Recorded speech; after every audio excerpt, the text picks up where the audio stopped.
US president Donald Trump ഏർപ്പെടുത്തിയ tariff ഇന്ന് തുടങ്ങുകയാണ്. ഈ താരിഫ് ഇന്ന് തുടങ്ങുമ്പോൾ ഈ താരിഫിനോട് പ്രധാനമന്ത്രി നരേന്ദ്രമോദി കഴിഞ്ഞ ദിവസം പ്രതികരിച്ചത് എങ്ങനെയാണെന്നറിയാമോ?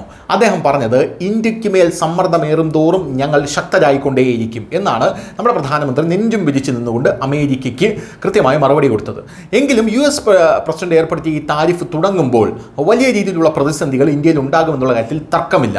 അത് ഇന്ത്യക്ക് മറികടന്ന് വരണം. ഇത് ഒരു ദുർഘടമായിട്ടുള്ള ഒരു ഫേസാണ്. ഈ ദുർഘടമായിട്ടുള്ള ഫേസ് മറികടക്കാൻ എന്തൊക്കെ നമ്മുടെ പ്രധാനമന്ത്രി നമ്മളോട് നടത്തിയ ആഹ്വാനം?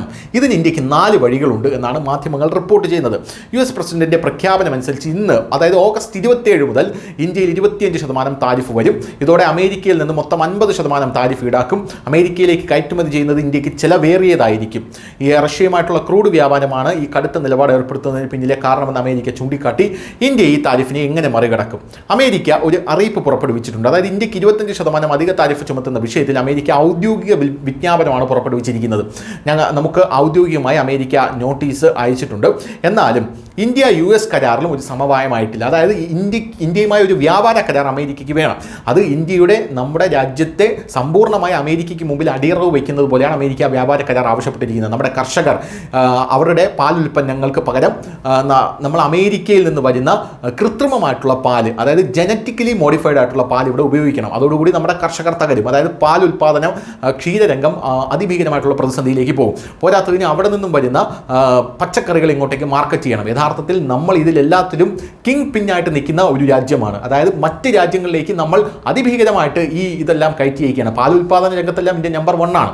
അതിലാണ് അമേരിക്ക കൃത്യമായി കണ്ണുവച്ചിരിക്കുന്നത്. ഇതൊന്നും തുറന്നു തരാൻ പറ്റില്ല എന്ന് ഇന്ത്യ പറഞ്ഞു. അപ്പോൾ അതിൻ്റെ ഒരു വൈരാഗ്യം കൂടെ അമേരിക്കയ്ക്കുണ്ട്. ആ ഒരു കരാർ, അത് US-മായി ഒരു ഫ്രീ ട്രേഡ് കരാർ വേണമെന്ന് കുറേ നാളായി പറഞ്ഞുകൊണ്ടിരിക്കുന്നു. അതിൽ തീരുമാനമാകാത്തതും അമേരിക്ക നമുക്ക് താരിഫ് അടിച്ചു തരാൻ കാരണമായിട്ടുണ്ട്. എന്തായാലും ഇന്ത്യ ഇത് നേരിടാൻ പോകുന്നത് ഒന്ന്, പുതിയ വിപണിയും അവസരങ്ങളും കണ്ടെത്തിയാണ്. അതായത് US-ൽ നിന്നും ഉയർന്ന താരിഫ് കാരണം ഇന്ത്യയുടെ കയറ്റുമതി ചെലവേറിയതായി.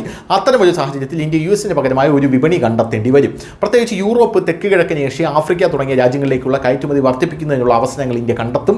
ഇത് US-നെ ആശ്രയിക്കുന്നത് കുറയ്ക്കുകയും താരിഫുകളുടെ ആഘാതം കുറയ്ക്കുകയും ചെയ്യും. ചൈനയുമായിട്ടുള്ള വ്യാപാര ബന്ധം കൂടുതൽ ആഴത്തിലാക്കുന്നതാണ് ഇന്ത്യ നിലവിൽ ശ്രദ്ധ കേന്ദ്രീകരിക്കുന്നത്. 2, റഷ്യയുമായി ഒരു പുതിയ വ്യാപാര തന്ത്രം ഇന്ത്യ രൂപീകരിച്ചിട്ടുണ്ട്. ഒരു യുറേഷ്യൻ വ്യാപാര തന്ത്രമാണത്.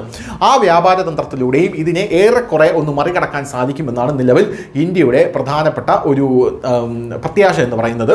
3, താരിഫ് വർദ്ധിപ്പിക്കുന്നത് പരിഗണിക്കുക. അതായത് നമ്മൾ ഇവിടെ നിന്ന് അമേരിക്കയ്ക്ക് അങ്ങോട്ടേക്ക് കയറ്റിയിരിക്കുന്ന വസ്തുക്കൾക്ക് താരിഫ് വർദ്ധിപ്പിക്കുക.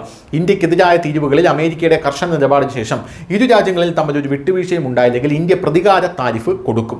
തിരഞ്ഞെടുത്ത US ഉൽപ്പന്നങ്ങൾ, അതായത് കാർഷിക, ഔഷധ, സാങ്കേതിക പ്രതികാര താരിഫുകൾ ഈ മേഖലകളിലെല്ലാം ചുമത്തിയേക്കാം. 2019 US ബദാം, ആപ്പിൾ, സ്റ്റീൽ എന്നിവയ്ക്ക് ഇന്ത്യ അധികം താരിഫ് ചുമത്തിയിരുന്നു. 4ാമത്തെ ഓപ്ഷനാണ് ഏറ്റവും വലിയ ഓപ്ഷൻ. ഇന്ത്യൻ പ്രധാനമന്ത്രി നരേന്ദ്രമോദി പറഞ്ഞത് ദീപാവലിയൊക്കെ വരാൻ പോവുകയാണ്, വലിയ ഉത്സവ സീസൺ വരാൻ പോവുകയാണ്. നിങ്ങളുടെ കടകളിൽ പുറത്ത് മെയ്ഡ് ഇൻ ഇന്ത്യ ഉൽപ്പന്നങ്ങൾ ഉണ്ടെങ്കിൽ ആ ബോർഡ് വെക്കണം. ആ ബോർഡുള്ള കടകളിലേക്ക് ആൾക്കാർ സാധനങ്ങൾ മേടിക്കാൻ കയറണം.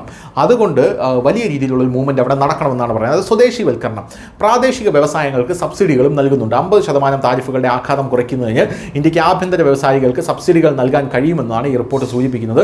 താരിഫുകളുടെ ആഘാതം കുറയ്ക്കുന്നതിന് തുണിത്തരങ്ങൾ, IT മുതലായ ഉൾപ്പെടെയുള്ള മറ്റ് ആഭ്യന്തര വ്യവസായങ്ങൾക്കും സബ്സിഡികൾക്കും പ്രോത്സാഹനവും നൽകും. News desk, news India Malayalam.